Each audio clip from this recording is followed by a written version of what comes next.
Anybody who thinks that the world is less than 10,000 years old, there's an enormous number of creationists, especially in America, but not only in America, do think. The best excuse for them is lamentable ignorance. Ignorance is no crime, but it's something to be remedied by education. Anybody who is not ignorant, anybody who's been shown the facts and still believes the world is less than 10,000 years old, there's got to be something wrong with them. To give an idea of the magnitude of the error, to believe that the world is less than 10,000 years old, given that we know the world is actually 4.6 billion years old, it's equivalent to believing that the width of North America, right across from New York to San Francisco, is less than 10 yards.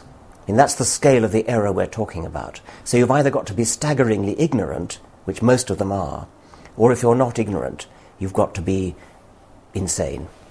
I think that religious upbringing is immensely powerful, and if it's hammered into you as a young child, it can be really quite difficult to get rid of in later life, especially if, when you were a child, you were told the devil will come and will try to persuade you of error, remain steadfast, don't listen.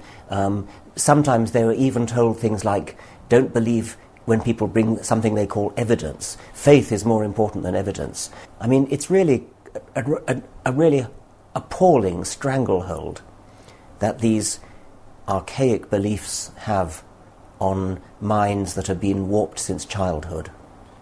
It's such a privilege to understand where we come from, a privilege that's granted to those of us who live after 1859, that to deny children that privilege is wicked.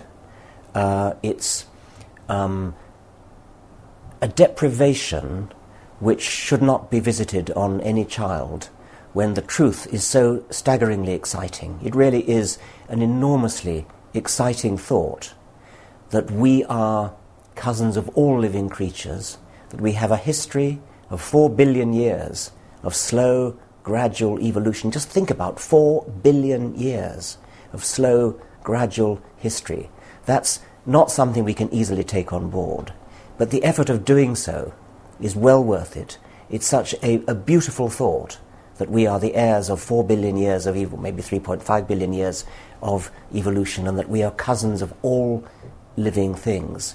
When you put that against the measly, piddling little ideas that are in Genesis, it's just no comparison, and it's a sad and diminishing deprivation of a child's opportunities to be denied that knowledge.